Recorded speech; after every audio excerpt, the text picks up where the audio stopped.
Mind over matter, overcompensating, overstatements, crookedness relating, the soul's churn in return, mental overstimulation, one word, riveting, it terrors my pilot.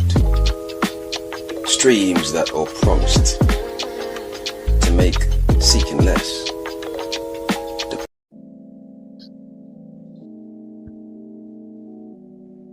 Elizabeth, it's great to have you on. Finally get to meet. I appreciate you giving me some of your time. Thanks for having me. Thanks so much. I was reading about you, obviously, and an artist from what I can see. Entrepreneurial spirit intact. Activist in some instance. Yeah.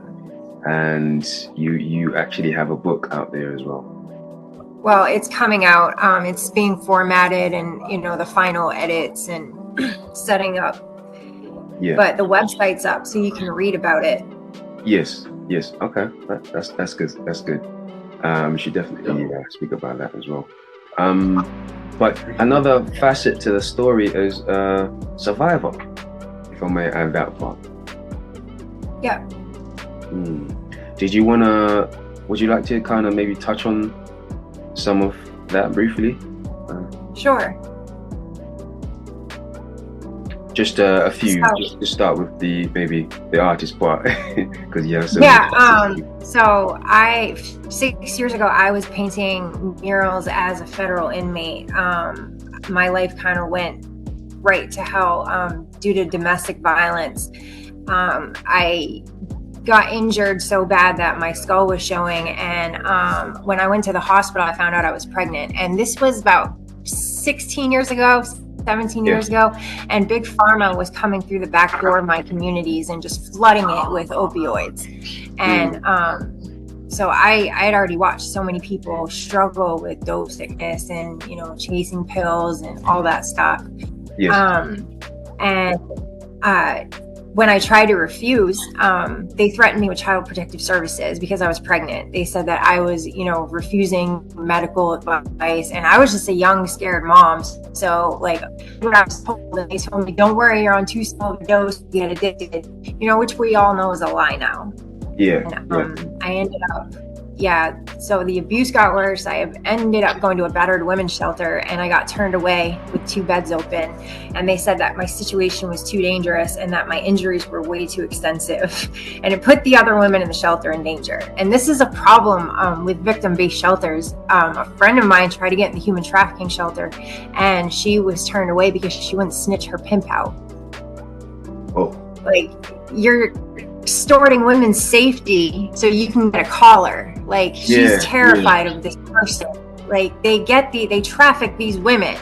Yes. You're extorting their safety for, an arrest. It should not be like that. You're getting funding, you're getting tax exempts.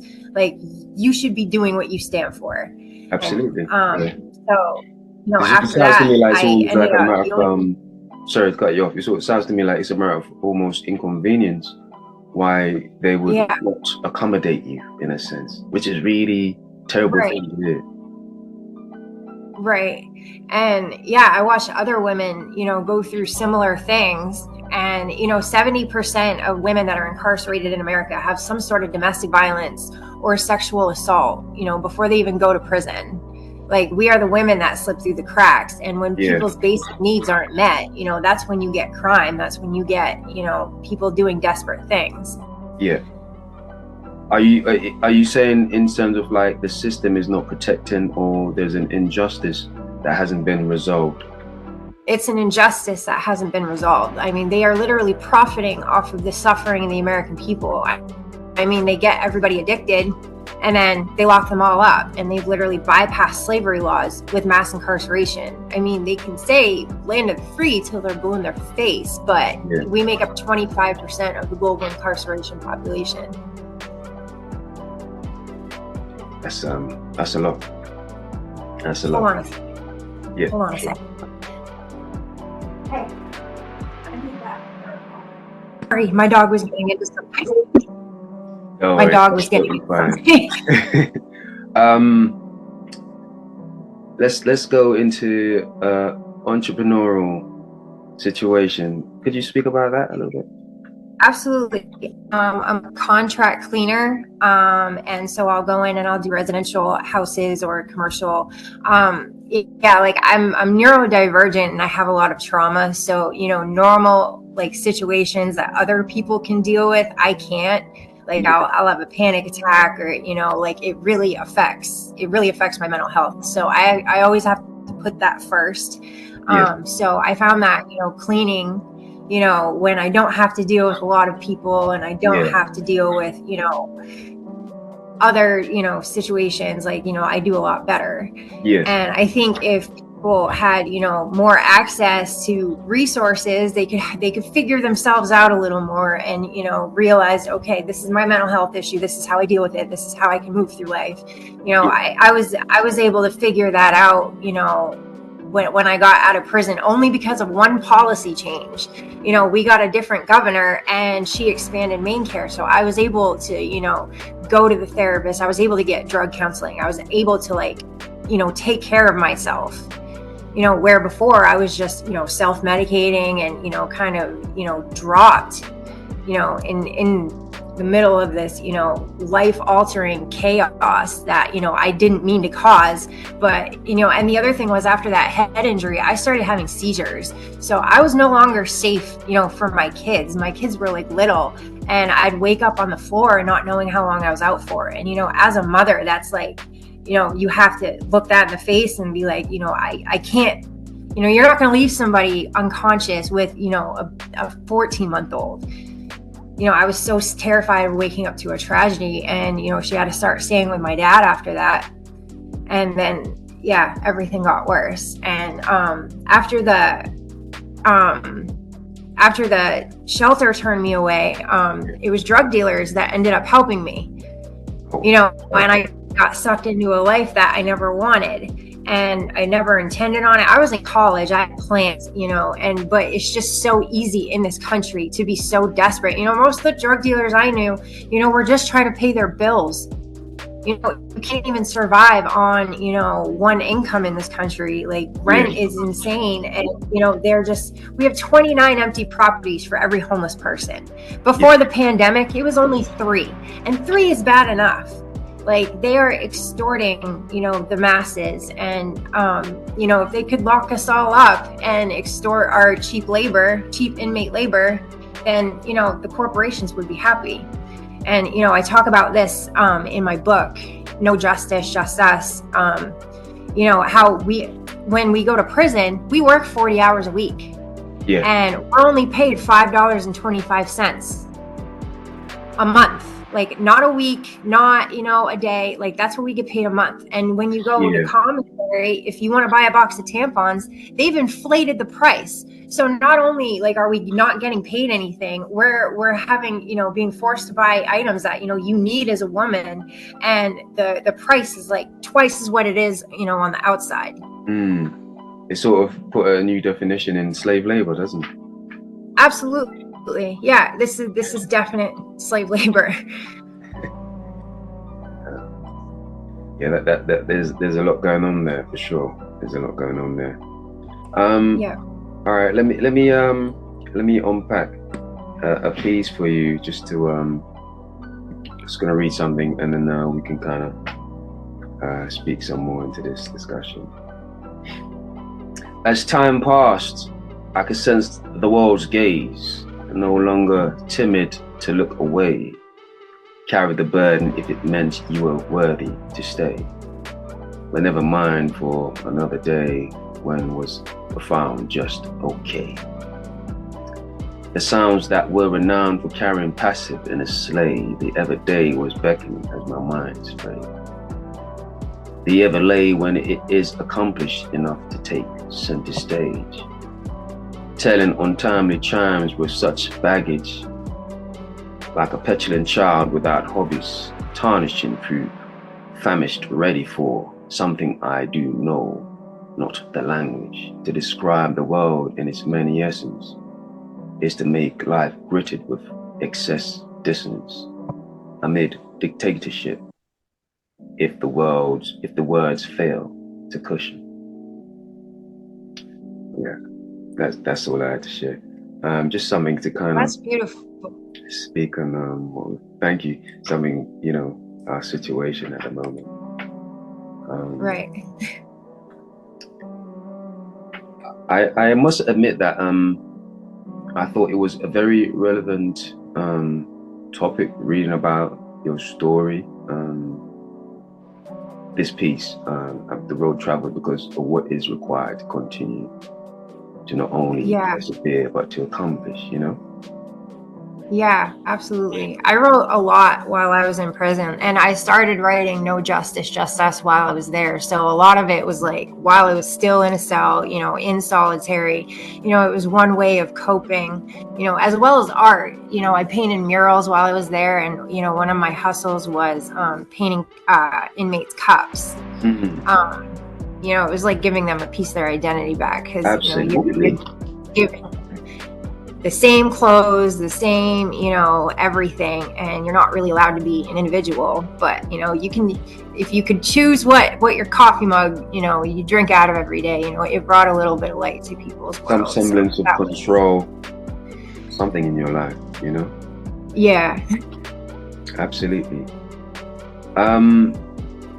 Can you speak to us about the word survival and how it is, or how it has defined you as a person? Well, unfortunately, I've had to go from one survival situation to another, and, it makes you tough. It can make you, it can make you lose yourself at times, and you kind of have to claw your way out of that. Certain traumas are really, damaging. And, especially when, certain people will look at you and think you deserve it. I had conservative women tell me, well, if you don't want to get sexually assaulted by cops, you shouldn't go to prison. Like, just say you're okay with certain groups of women, being attacked, because that's what you mean. And so, survival is, it's also, almost kind of like a victory, because, so many people expected you to fail and expected you to be another statistic. Yeah. Or, try to send you back or whatever. And, it's empowering at the same time. I mean, it's, on one hand, it's like, yeah, you just got to get out of survival mode. Like, it's awful having to be in that, vibration of just, trying to keep your head above water. Yes. But scarcity.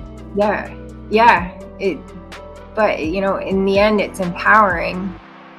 When you look back and you're like, yeah, I survived all that, and I turned it around, and hopefully, making it a little bit better for the women behind me. Yes.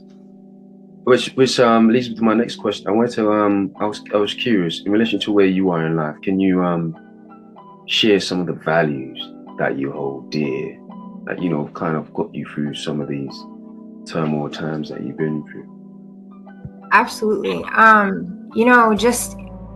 wanted to be okay for my kids. Like, I didn't want to be another failed statistic, and I wanted to get this story out, and because it's not just my story, it's the women that I was in with, it's really about bringing empathy and viewing this population as worthy of basic human rights and humanity. Yes. And a second chance, and really just exposing the system for what it is. I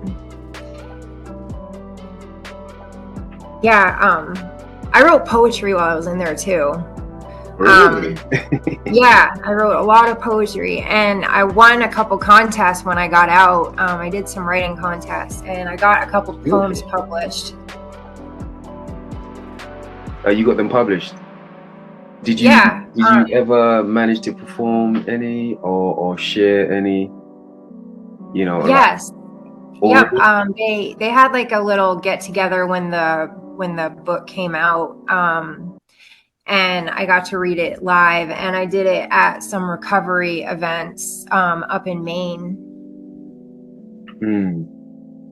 Okay. What does perseverance, the need to keep going, figure out your situation, what does that mean to you?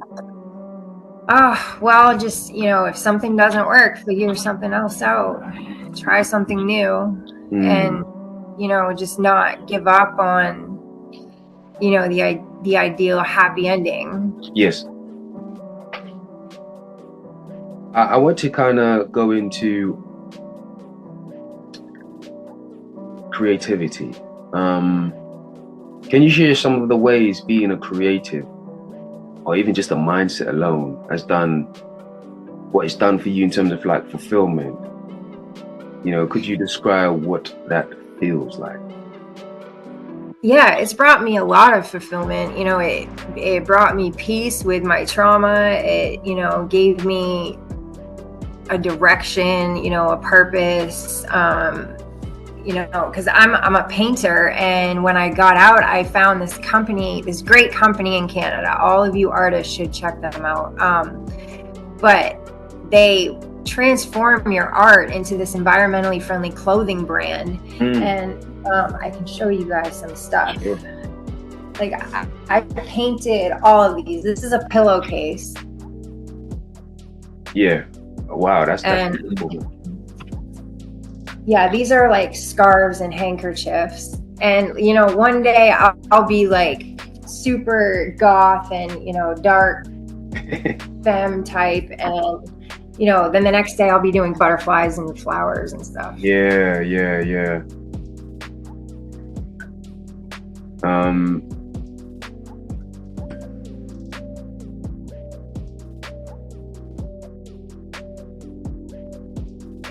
Yeah, like I painted all this stuff. So if and I do wholesale too. So if there are any stores, if there are any stores out there that want like a new, unique, feminine, brand, I do wholesale. It's in a couple stores back in Maine. Yeah. But I'm looking to get in some more. Yes, indeed. So you therapy. I guess that's the obvious one, and we'll start there. And then I think what I'm seeing is like, of course, survival, etc. But it seems to me that you're always this is what my impression of the situation is like. You're always striving to live. You still, and that's where all the everything is culminated in terms of like the perseverance and growth. The surviving so you can live, or to get to that next stage of like not just survival, but it's I have a life. Do you get what I mean? Mm-hmm. That's the type of situation I think maybe not necessarily being there now, but that's where you had to go through, and that's pretty much where you are right now. Would that be correct? Yeah. Could you share some of that? How does that feel like where you are right now, and just looking back in terms of like that perspective of where you've been, because that's a massive transition, to go through. Yeah, it's amazing, like, to look back and know that I'm so close to having this book out, like that I started writing 10 years ago, and share the art, and actually like do something with it, and get to come on a podcast. I never would have thought that I'd be going on podcasts, talking to people like you, about my brand, and about mental health and different ways of coping and, you know, all that stuff. I used to do this meditative style of art called Zentangle when I was in prison, and they gave me the wrong medication, and I started like going into psychosis and like hallucinating. It was really bad.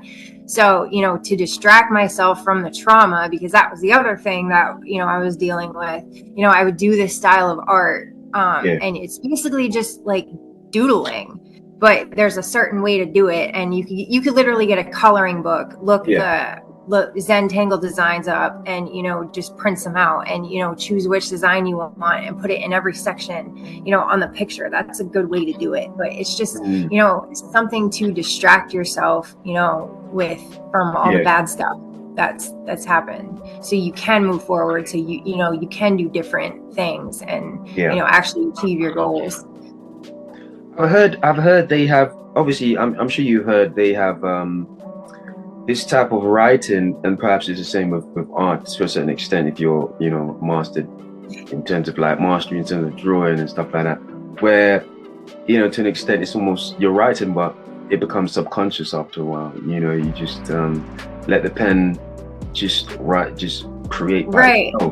You know, just let the brain go, in a sense. Yeah, meditative writing. Yeah. Yeah. Is it something similar to that? Kind of. Like, you pick out which pattern you want, and you just like, I'll say affirmations with it, you know, or like things I'm grateful for, you know, just to try and get my mind, you know, on a better algorithm. Yes. And So you like to retune yourself and just, you know, just find spaces or create spaces mentally where, like, okay, I can lay my head and I can recover and I can be better for the next day, or better for myself or my family. Absolutely. I mean, that's a skill, you know, like to do certain things like that. That's a skill. I don't think there's everybody. You probably need maybe a life coach, or, you know, go through some kind of situation yourself before you get to that point where I can just, you know, be disciplined enough to just pave the way for myself. I think a lot of people would find that hard. Would that be correct? Yeah. You know, when I was a kid, I was like a dreamer, and I'd always like, you know, get stuck in whatever, you know, thing I was imagining, and I would completely tune everything out. And it's funny because, you know, in my adult life, you know, when I try to meditate, I can't do it. But when I'm not trying to do it, when I'll go into this like meditative trance, and like, I don't know, there's something about like, don't try. And yeah, I would totally agree with that. Are you familiar with mantra? Is that something that you're into, like having a certain word or a phrase or something like that to kind of just, you know, just bring you back, like an anchor of sorts for yourself? Like I'll read, you know, I try to look different ones up every week, you know, try and change it up. Could you maybe share one of them that you use that is very effective, perhaps? Well, you know, even if like you're not in that state, you know, if you say it enough times, like your subconscious will, you know, bare minimum pick up on it. So, you know, I say I'm safe, I'm happy, like I'm perfectly content, you know. Focus on the result you want, not necessarily on what's, you know, happening or how you're feeling, and you know, just focus on like what you're trying to achieve. So in terms of where you are now, and just being a person that you are, and the journey traveled, like, could you sum it up? Is it, do you embrace it all, or is there certain things that is somewhat hard to, you know, still acknowledge where you are? You know, that's a really good question, because, you know, I think there's, in every situation you're in, no matter how awful, you know, it makes you grow as a person. And, you know, on some level, it was probably supposed to happen to you, you know, so you could become a version of yourself that, you know, the universe needs. And but it doesn't change the fact that some things are just really awful, and they alter you. Yeah. And it's really hard to move on, especially when it's like rewired your brain and affected you at such a deep level. Yeah, that's the thing about not necessarily a situation, but life in itself, and Right. the road traveled. You don't Absolutely. necessarily know. There is no formula for this, so you don't necessarily know what the results are going to be or how you're going to see it in terms of perspective. Looking back or being in it still, or like say 20 years later on, like where am I? What does this mean to me? The life that I've lived. Sometimes certain people look at it and you have nothing but regrets.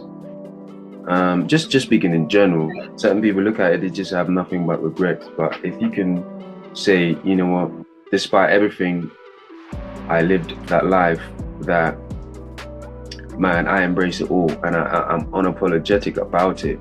I think there's something to be said about that. There is power in that, and clearly you've done something right. Not only done something right, but you've done it in a way that you're probably inclined to be proud of, and you get what I mean. Like you've kind of grasped or re-grabbed your power in certain instances where, man, is nobody taking this away from me again? Like that feeling comes to mind, Absolutely. And I've had family members try to throw my past in my face, and it's kind of like, well, I had exhausted all other options before I went down that road, and I did what I did. I'm not proud of it, but I was also, just trying to survive, which is more than I can say for, some of the people judging me. And, it's like, until you walk in somebody's shoes, like, you really don't have the right to, judge them on how they survive. It puts you in a position where you're just running on trauma, and, now you're mad that I've turned my life around and I'm doing good and I'm trying to help other people. And so, it's just... That's a question. That's a curious question, because, well, in my head right now, I'm thinking to myself, do you ever experience, or is that what you're saying, that you experience in certain instances, people, they feel a certain way to the fact that, you've overcome some of the craziness that you've been in, and you're actually in a better place? It's strange. I don't know. I've cut like all that kind of toxicity out of my life, but I've run into it, a few times. Like, who are you to be talking about recovery? You used to be a drug dealer. And I never would have sold drugs if I hadn't been an addict and, hadn't, been desperate. Like, what are you talking about? Yeah. I mean, like you should be happy that people are coming out of that life and turning themselves around, at all. Yes. Like, people don't have to stay in the same toxic mindset, in the same toxic environment. They can make better choices and learn from their mistakes. Absolutely. I mean, to that, I would say tough time makes tough people, doesn't it? Absolutely. I think one of the main things I wanted people to get from what we're speaking about is more the journey taken and the exploration of the obstacles that may have been, you may have faced, but also the tools used along the way or developed. Sometimes you have to do your own innovation. Yep.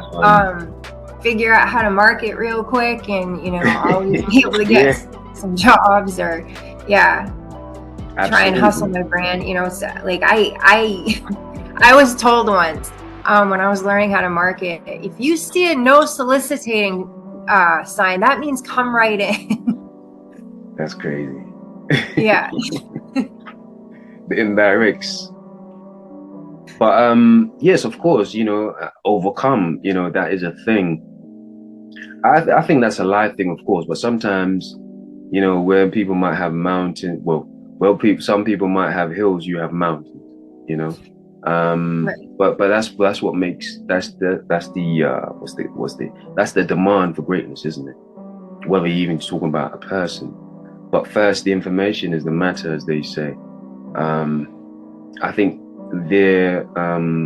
I think your story and the situation is rich with inspiration. So I wanted to hear you share some of the internal values that you all did, and perhaps. Just you have to believe in yourself a little more than that inner voice of doubt. I kind of came out with this mindset like I was scared of everything and I felt like I couldn't fit in and all that stuff. And I'm like, well, why would these people listen to me? Like, I'm just next con, but then I changed my thinking. Well, why wouldn't they listen to me? I'm their failed statistic. And then I did end up going and talking to state legislatures, and I did end up, they did take my words and put them into bills that ended up getting passed. Not all of them did, but we made a little bit of headway. And then I ended up having art shows in the community and getting around different people and like really proving that inner doubt from all the trauma and all the failure, because I've overcome, but I've failed a lot too. And you have to be able to just get back up after that. Absolutely. And to that the situation we're speaking about, it just, to me, to sum it up, I would say, to go through everything that you've been through and to be where you are and be still so lively and full of life, it's a monumental feat, Thank you. You should be proud of yourself. But of course, thanks for sharing that. That was that was important, and I think a lot of people can take a lot of things, trinkets and values away from what we're speaking.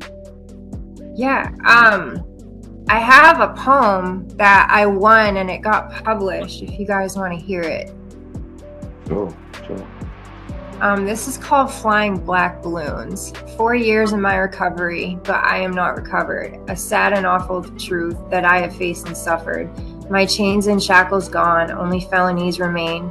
Reminders of my past like they don't carry any shame. My friends are mostly gone, just sad memories left instead.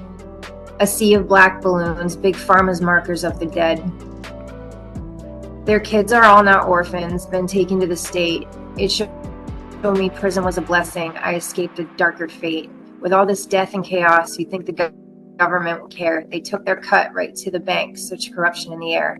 With the prison numbers rising and the rehabs all a mess, 94% their failure rate, no refunds nonetheless. The disease just keeps on spreading, capless needles in every street, homeless faces everywhere, more injustice we can't beat. As the rich keep getting richer from all this insanity and pain, the politicians, they don't care, they have so much to gain. So we fly these black balloons to remember all of you, the ones that we have lost and those who barely made it through. Our American dream is shattered, endless lives left all a mess. Replacement drugs the only way they say you'll ever rest.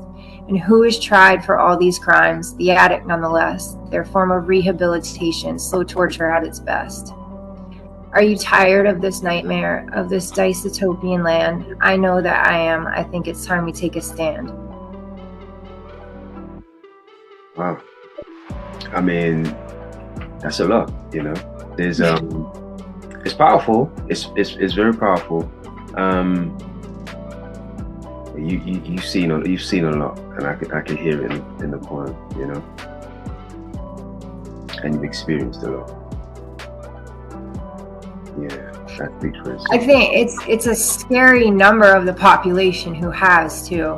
Like, it's a very high number at this point. Like, not this many people should have so much trauma. Yeah, I would agree with that. Yeah, it's powerful though. It's powerful, and I think getting that power back, I think it starts with sharing the story. Expressing yourself and just speaking on your situation. Absolutely. So, no, man, I think you should definitely keep doing what you're doing. Just keep living. Thank you. That's the biggest thing, Elizabeth, thanks so much for your time. Thank you for having me. Absolutely. It was a pleasure. I appreciate you sharing your story with me. And we'll keep in touch. But thanks again. Definitely. Yep. Take care.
Mind over matter, overcompensating, overstatements, crookedness relating, a soul's churn in return, mental overstimulation, One word, riveting, it tells my pilot.